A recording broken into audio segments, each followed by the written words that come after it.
உருட்டுலயே உருட்டு உலகமாக உருட்டு நம்ம ஊர்ல 4 பேர் 4 விதமான ட்ரீட்மெண்ட் அட்வைஸ் பண்றது. நீ வேணா இதை ட்ரை பண்ணு, நீ வேணா அதை ட்ரை பண்ணு அப்படின்னு இஷ்டத்துக்கு மானாவாரி அட்வைஸ் வாரி வழங்குறது. இதுல கொடுமை என்னன்னா, இந்த 4 பேருமே டாக்டரும் இல்ல, இவங்களுக்கு நமக்கு வந்த நோய் என்னன்னே தெரியாதுங்கிறது தான். இந்த 4 விதமா பேசுற 4 பேர் இன்னும் ஒருபடி மேல போய் நீங்க அலோபதி ட்ரீட்மெண்ட் எடுத்துட்டு இருந்தீங்கன்னா ஐயோ அதுலலாம் பயங்கரமான சைடு எஃபெக்ட் வரும், கிட்னி கெட்டு போகும்னு கிளப்பி விடுறது. அதை விட கொடுமை என்னன்னா, இதெல்லாம் நம்ம ஆளுங்க சொல்றவங்க யாரு, அவங்களுக்கு என்ன தகுதி இருக்கு, அவங்க சொல்றது கரெக்டு தானான்னு எதையுமே செக் பண்ணாம ரொம்ப அப்பாவியா ரொம்ப வெள்ளந்தியா உடனே உண்மையும் நம்பி போய் ஏமாறுறது தான்.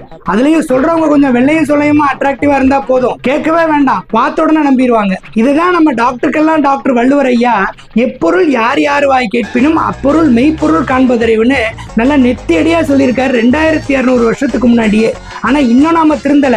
முக்காலமும் உணர்ந்த அந்த ஞானிக்கு நாம திருந்த மாட்டோம்னு தெரியாதா? அதனாலதான் இந்த குறளை மட்டும் நல்லா கேட்டுக்கப்பா, ரிப்பீட்டுன்னு எப்பொருள் எத்தன்மை தாயினும் அப்பொருள் மெய்ப்பொருள் காண்பதறிவுன்னு ஒன்ஸ் மோர் சொல்றாரு. ஆனா நம்ம யாரு இதுக்கெல்லாம் அசந்துருவோமா?